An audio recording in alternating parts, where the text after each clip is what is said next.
I've actually decided to talk about a topic that came to mind as I was watching said YouTube videos. I've been watching a lot of body cam footage, which, by the way, I invented. I know you're going to think, what are you talking about, dude? You didn't invent this. I invented it. I was just shut down by YouTube. I tried to upload. I had found this website. Man, if I could tell you what the name of the website was. It was essentially just like YouTube, except it wasn't censored.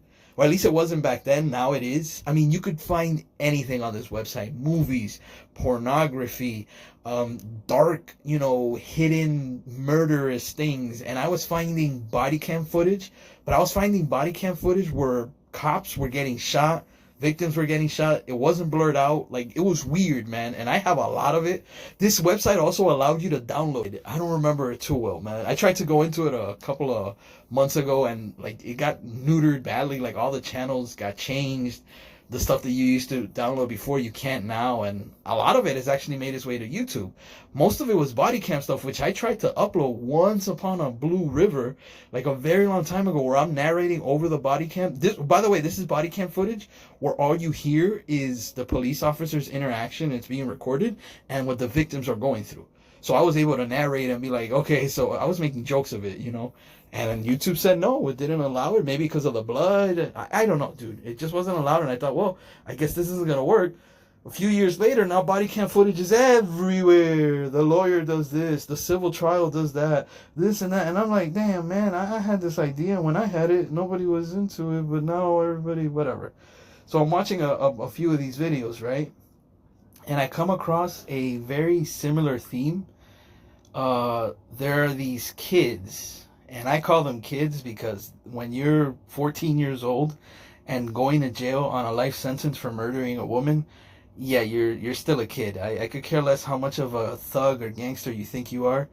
You're still a kid, especially when you're there with your mommy, holding her hand while crying and saying, "I'm sorry, mommy. I'm sorry, mommy."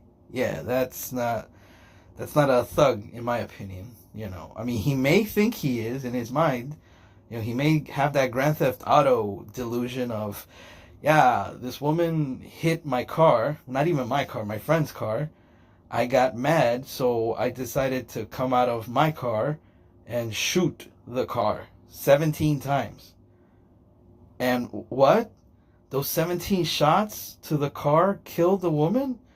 Oh, but that wasn't my intention, officer. I was just trying to shoot the engine. That's what a 14-year-old says. Expecting the officer to be like, oh, you were trying to shoot the engine. Oh, well, that's different, obviously. I mean, you were shooting the engine. You weren't trying to kill the, woman inside of the car. You were shooting the engine. That makes a lot of sense. Saw that video. And I saw another video of some, teenage girls. I'm talking about 15, 16. They were trick-or-treating, 3 of them, right? They throw a can. Oh, by the way, the kid was found guilty. He blamed some other guy. But, proof came out, and it was eventually found that the 14-year-old was the one that acted because the other kid told him, hey, you should go out there and shoot her to teach her a lesson. And he actually did it. Now, why the other guy didn't get in trouble? Well, actually, no, he did. He went 35 years in jail. Not a life sentence. He got 35 years. I mean, for an 18-year-old, 35 years might as well be a life sentence. I'm sure he could get parole in 20, if they even allowed that. I don't know. These videos are kind of wonky because I have no idea if these trials actually happen the way they do. Because the video's real, but the outcome is always kind of like, this person was sentenced to this many years and this and that. I'm like, okay, that doesn't make any sense, but sure. This video, the entire video pointed to one kid being the one that was doing it. Everybody was blaming that kid. Even the cop that's interviewing him or interrogating him actually says, we have witnesses that showed that it was you. And then at the end, they ended up saying, no, it was the 14-year-old. The one that was interviewed at the very beginning and was crying with his mom. But the guy that was really, really interviewed, what they called White Boy, that was the name they gave him. They never gave his real name. Even though he was the one that it looked like he had done it, they found his supposed DNA on the gun. I mean, they had so many things against him, and then ended up being the other guy. I don't know, dude. I don't know. So, yeah, that was one video, right? With the parents there, because when you're a minor, you can't be interrogated on your own, I guess. That's the thing I didn't know. So you have to be an adult to be interrogated. If you're a minor, you have to have a guardian or a parent present, parent or guardian, right? Some adult to confirm that the kid's not being intimidated or bullied or something. Kind of like this jackass that just went to, I guess he got sentenced. I'm not sure what a 2-year suspended sentence means. I could look it up, but I'm too lazy to do that. I'll just figure that he's going to be in jail for 2 years. I don't know. The Franco guy that was found human trafficking and, sexually abusing a minor with a 14-year-old Dominican girl. He's the former baseball player for the Tampa Bay Rays. It just doesn't sound right. Devil Rays was so much better. Why'd you get the devil out, dude? It's just a devil. It's a word, man. It doesn't mean anything. But yeah, he's got his 2-year sentence. He's also a young lad. He was 22 at the time that this happened or this started. Now I think he's 24. He might be another one to add to that. But what I'm trying to say is this. Let me finish with those teenage girls before I jump to too many things. 3 girls trick-or-treating, supposedly, right? The body cam catches them crossing the street, and one of them drops a can on the street. It looks like she did it by accident the first time. That's the funny part, right? It looks like, she just dropped it or maybe threw it. Like, I'm done drinking this. I'm just going to throw it. I don't know why you do that in front of a cop. Maybe she didn't see the cop. I mean, cops are kind of hard to, tell when they're there. Seeing a man wearing a uniform, it is Halloween, so you might think, oh, I'm sure that police car and that police uniform are just, his trick-or-treating outfit. He must really be into this whole trick-or-treating thing. I don't know, dude. I don't know what goes through the mind of a 16-year-old kid, right? And especially when she's with her 15-year-old girlfriends. Not that type of girlfriend, though. That would be nice, right? Hey, this is my girlfriend. Watch how we make out. Yeah, baby. Where am I going with this? So the kids gang up together,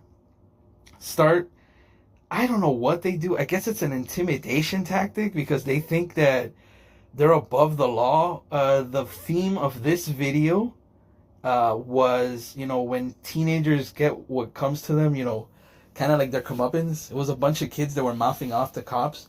And one of them got pepper sprayed on another video. Started, I can't breathe. Bro, they say that a lot, dude. They say that a lot, man. I've heard that I can't breathe thing probably in 90% of the videos that I saw today. But I can't breathe. I'm like, damn, dog. Seriously, that's what you're going to turn that man's legacy into? Like, that's your number one escape now?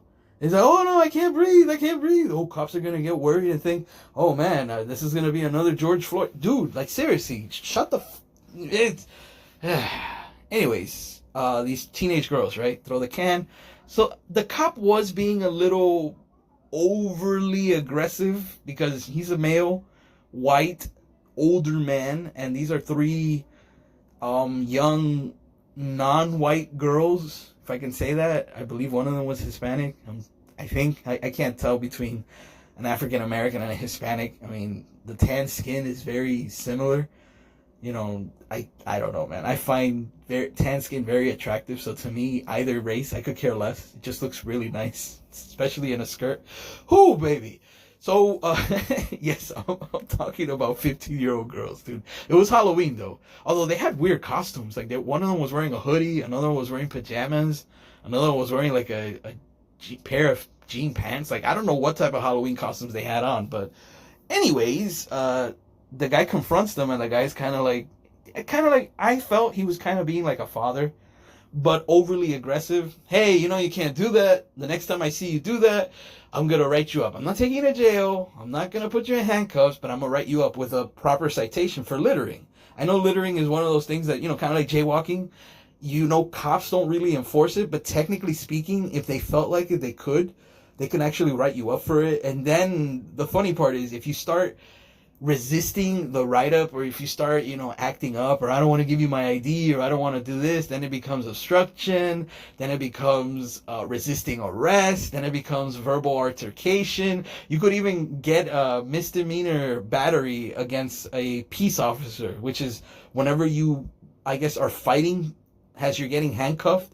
If somehow while you're struggling, a part of your body strikes the officer, now you've actually hit the officer, which they could claim to be an assault. Bro, it all from crossing the street, and not on the corner, like in the middle of the pathway, like not waiting to cross at a light or a crosswalk or, like I said, at the corner. If you just cross their middle, that's jaywalking. You'll get in trouble for that. So these girls, I think even so in the video, it looked like they were jaywalking, because when I saw them crossing the street and dropping the can in the video, it looked like they were in the middle of the street. So technically that could have been another charge. But anyways, yeah, you know, if you do that again, blah, blah, blah. So the girls, since it's three of them, yeah, the video did explain, the guy that was narrating, that teenagers feel better. And I don't think it's just teenagers. I think in general it's just a human thing, that they feel better when they're in groups, because they feel like, oh, there's more of us than there are of him. As a group, we can gang up on him. And people have this odd notion that when they're covered by a gang, they kind of can do whatever they want because the gang will always protect them. I don't understand that, because at the end of the day, being in a gang just shows the fact that you're a coward and you can't do things by yourself. You need to be surrounded by other people because you're scared to do anything on your own. Not all the time. There are some freaks. There was this other guy, gang member, MS-13, which I hope I never get to mess with in my entire life, which I don't know why, but as an individual, I'll get back to the girl in a minute.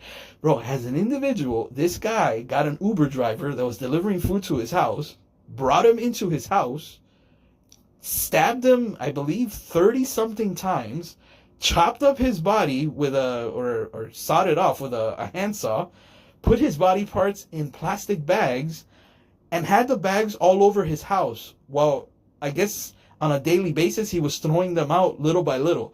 He didn't want to be too obvious and throw out 15 garbage bags full of human bodies. So he thought the best idea is to throw them out little by little.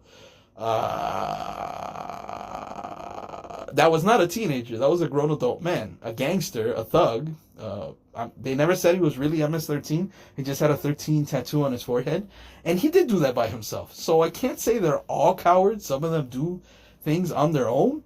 However, the fact that he got an Uber driver that was like in his 50s, an elderly man, as he's delivering food to him, opens the door, pulls him in, stabs him, kills him, chops him up.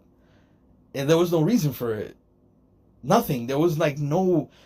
Did he steal his money? Did he know him from somewhere? There was no connection. He just simply killed him.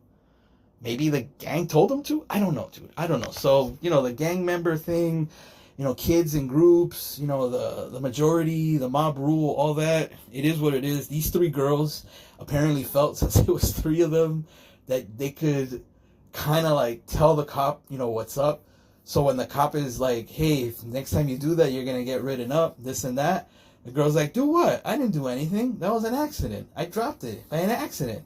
And he's like, yeah, well, I'm just telling you, if you do that again, da da da. And they're like, oh, yeah, okay.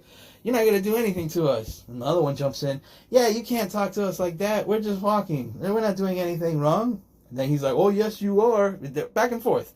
You're breaking the law. That's littering and whatever, right? But then, I don't know why, the first girl that actually littered, I still don't understand the mindset. I guess you're just overrun with adrenaline, or you somehow do have a bravado thinking I'm covered by my homies here, so I'm going to be able to do whatever I want.